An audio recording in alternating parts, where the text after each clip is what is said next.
পাপের খরা পূর্ণ হওয়ায় জাহান্নামের আগুনে পুড়ছে ইসরায়েল।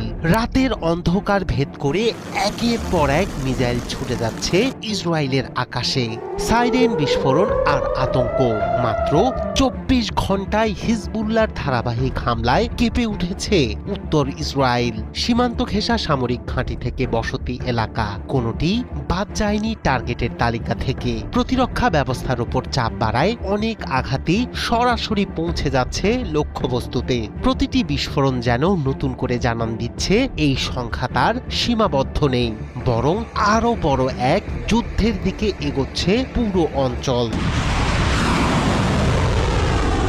ইরান সমর্থিত লেবাননের সশস্ত্র গোষ্ঠী হিজবুল্লাহর আঘাতে কার্যত পুড়ছে ইসরায়েল। মাত্র ২৪ ঘন্টায় ৩৯টি পৃথক হামলা, ক্ষেপণাস্ত্র ও ড্রোনের এই সমন্বিত আক্রমণে কেঁপে উঠেছে উত্তর ইসরায়েলের বিস্তীর্ণ এলাকা। সশস্ত্র গোষ্ঠীটির দাবি, তাদের এই অভিযানগুলো ছিল অত্যন্ত পরিকল্পিত এবং নির্দিষ্ট লক্ষ্যভিত্তিক। ইসরায়েলের সামরিক ঘাঁটি, সীমান্তে সেনা সমাবেশ, সাঁজোয়াজান এবং কৌশলগত স্থানগুলোকে টার্গেট করেই হামলা চালানো হয়েছে। বিশেষ করে দক্ষিণ লেবানন সীমান্ত ঘেঁষা ইসরায়েলি প্রতিরক্ষা অবস্থানগুলোতে একাধিক আঘাত আনা হয়েছে বলে জানানো হয়।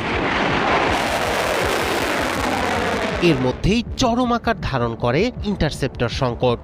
ফলে আগের মতো কার্যকরভাবে সব হামলা ঠেকাতে পারছে না ইসরায়েলের প্রতিরক্ষা ব্যবস্থা। বিশ্লেষকদের মতে ইন্টারসেপ্টর ক্ষেপণাস্ত্রের ঘাটতি দেখা দেয় অনেক আক্রমণই প্রতিহত করা সম্ভব হয়নি। ফলে লেবানন থেকে ছোড়া বেশিরভাগ রকেট ও মিসাইল সরাসরি লক্ষ্যবস্তুতে আঘাত হেনেছে।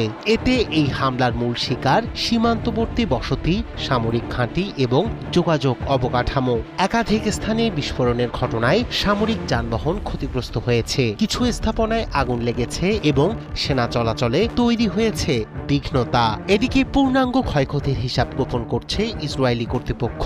তবে স্থানীয় সূত্র বলছে কয়েকটি কৌশলগত স্থাপনায় বড় ধরনের আঘাত লেগেছে। গোষ্ঠীটি আরও দাবি করেছে, সীমান্ত এলাকায় ইসরায়েলি সেনাদের গতিবিধির উপর আগে থেকেই নজরদারি চালিয়ে আসছিল তারা। সেই তথ্যের ভিত্তিতেই হামলার সময় ও লক্ষ্য নির্ধারণ করা হয়েছে।